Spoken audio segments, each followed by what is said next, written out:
আপনার স্টুডেন্টের ক্ষেত্রে তারা আরো কিন্তু কড়াকড়ি করতে যাচ্ছে।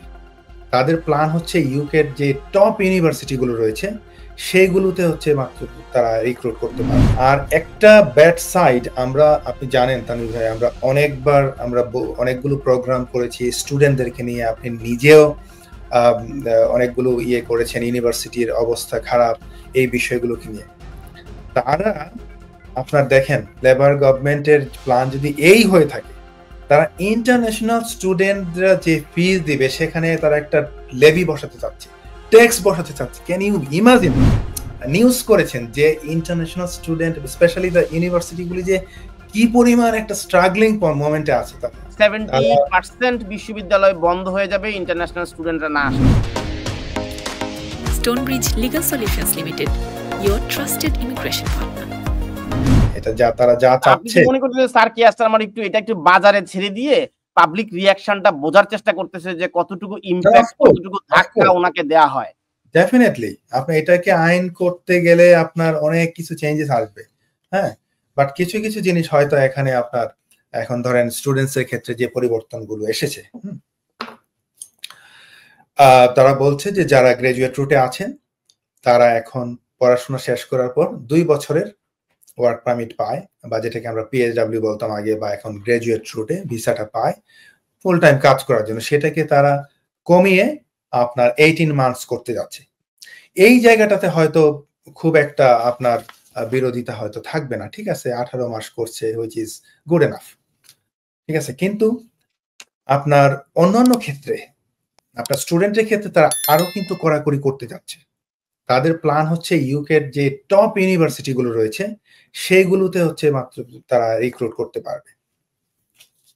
তাছাড়া আপনার গ্লোবাল র্যাঙ্কিং এ যেসব 600 ইউনিভার্সিটি রয়েছে সেইগুলোতে ছাত্ররা সহজে আসতে পারবে। এর নিচে যারা রয়েছে সেইগুলোর জন্য তারা একটা বিশাল স্ক্রুটিনি করবে। তো এটা কি স্ক্রুটিনি করবে সেটা অবভিয়াসলি এটা পরবর্তীতে জানা যাবে যখন তারা বিস্তারিত এটার আপনার দিবে।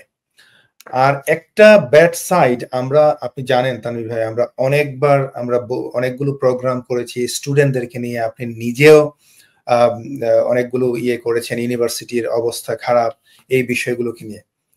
তারা আপনার দেখেন লেবার গভর্নমেন্টের প্ল্যান যদি এই হয়ে থাকে, তারা ইন্টারন্যাশনাল স্টুডেন্টরা যে ফিজ দিবে সেখানে তারা একটা লেভি বসাতে চাচ্ছে, ট্যাক্স বসাতে চাচ্ছে। Can you imagine? একটা বিশ্ববিদ্যালয় আপনি যে ফিস পাবে সেটার উপর তারা ট্যাক্স বসাতে যাচ্ছে ইন্টারন্যাশনাল স্টুডেন্টদের ক্ষেত্রে। আবার একদিকে কে দিবে, শিক্ষার্থীরা না ইউনিভার্সিটি কর্তৃপক্ষ? ইউনিভার্সিটি কর্তৃপক্ষের কাছে, যে তারা মনে করেন যে একটা স্টুডেন্টের কাছ থেকে 15,000 পাউন্ড আপনার কি বলে ফিজ নিচ্ছে, সেখান থেকে তারা একটা ট্যাক্স বসাতে যাচ্ছে এই ইউনিভার্সিটির ফি এর উপরে।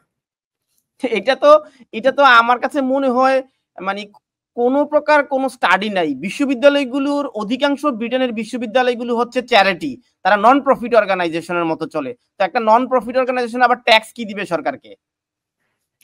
সেটাই বলছি যে ইউনিভার্সিটিতে যারা ভর্তি হতে চাচ্ছে, স্পেশালি ইন্টারন্যাশনাল স্টুডেন্ট যারা আসবে, তারা যে ফিসটা দিবে সেটার উপরে তারা একটা ট্যাক্স বসাতে যাচ্ছে। আপনি চিন্তা করেন যেখানে বিশ্ববিদ্যালয় কর্পোরেশন ট্যাক্সের মতো, এটা তো ব্যবসা না, বিশ্ববিদ্যালয় তো সেবা। এটা একটা স্পেশাল লেভি শুধুমাত্র ইন্টারন্যাশনাল স্টুডেন্টদের ক্ষেত্রে তারা করতে যাচ্ছে।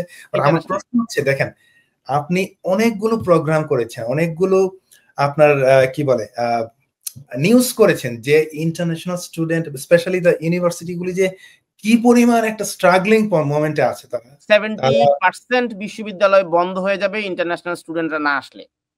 এবং ইন্টারন্যাশনাল স্টুডেন্টদেরকে আনার ক্ষেত্রেও কিন্তু তারা প্রচুর রেস্ট্রিকশন দিচ্ছে এখন বর্তমানে। আপনি জানেন যে ইন্টারন্যাশনাল স্টুডেন্ট যারা আসতে যাচ্ছে তাদের ম্যাক্সিমাম তাদেরকে ইন্টারভিউ নিচ্ছে, ইন্টারভিউ দেওয়ার পরেও তাদেরকে রিফিউজ করছে, এবং তারা নতুন যে প্ল্যানটা করেছে শুধুমাত্র টপ র্যাঙ্কিং ইউনিভার্সিটিগুলিতে তারা আসতে পারবে। এবং এটা যদি জেনুইনলি করে, আপনি জাস্ট থিঙ্ক অ্যাবাউট ইট, আপনার কত ছাত্র এখানে আপনার ইন্টারন্যাশনাল স্টুডেন্টরা আসতে পারবে না একটা নর্মাল ইউনিভার্সিটিতে ভর্তি। আর ইউনিভার্সিটির ক্ষেত্রে আপনি দেখেন তাদের কমপ্লায়েন্সের ক্ষেত্রে এত বেশি স্ট্রিক্ট রিকোয়ারমেন্টস মানে তাদের কাছে ইম্পোজ করছে যে আপনার 95% স্টুডেন্ট এই দেশে এসে আপনাকে এনরোল করতেই হবে।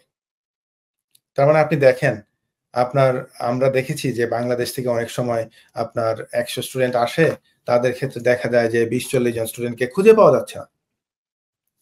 ইউনিভার্সিটি তো বন্ধ হয়ে যাবে। ইউনিভার্সিটি বন্ধ হয়ে না গেলেও তাদেরকে 3টা র‍্যাঙ্কিং এ তারা 3টা কালার দিয়ে তারা ব্র্যান্ডিং করতে চাচ্ছে, যেমন রেড, এম্বার, গ্রিন। এই যে একটা banding system, like red band আছে নাকি এম্বার আছে নাকি গ্রিন আছে, তো তাদেরকে এইভাবে আলাদা করে করতে হবে। এবং তারা বলছে যে 95% স্টুডেন্টকে এনরোল করতেই হবে তাদের, যদি আপনার কমপ্লায়েন্স সব ঠিক রাখতে চায়। At the same time 90% student অবশ্যই আপনার পাস করতে হবে, বা আই মিন রেগুলার ক্লাস করে তাদেরকে করতে হবে, পাস করতে হবে। এটা কি এজেন্টের কমপ্লায়েন্স না বিশ্ববিদ্যালয়ের কমপ্লায়েন্স? বিশ্ববিদ্যালয়। আর ইন্টারেস্টিংলি যারা এজেন্ট আছে, আমি সেটাতে আসছিলাম, যারা এজেন্ট আছে তাদের, যারা এজেন্ট হবে আপনার স্টুডেন্ট আপনার আনবে বিশ্ববিদ্যালয়ের জন্য, তাদের ক্ষেত্রে একটা রিকোয়ারমেন্ট আমি একটু বলি, দেখে জিনিসটা আমি একটু দেখছিলাম। তাদের ক্ষেত্রে একটা হ্যাঁ, এজেন্টের ক্ষেত্রে অল স্পন্সর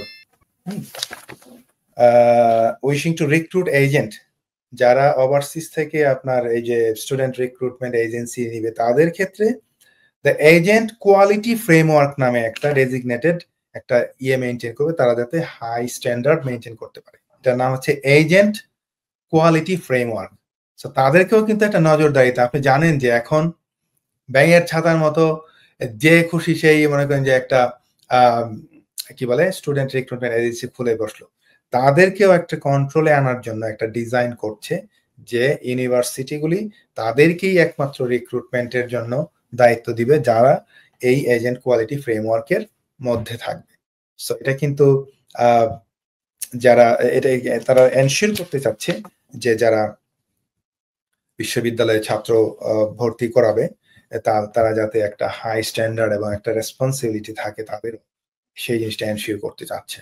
তো আমি মনে করি যে এটা খারাপ না, এটা ভেরি গুড সাইড, যে অ্যাটলিস্ট যারা এখানে রিক্রুট করবে তাদের একটা মিনিমাম একটা কোয়ালিটি থাকবে, একটা অ্যাসুরেন্স থাকবে, একটা বডির আন্ডারে তাদের যদি রেগুলেটরি বডি যদি থাকে সেটা ভালো, অবভিয়াসলি তাদের মানসম্মত যে সার্ভিস আছে সেটা দেওয়ার জন্য।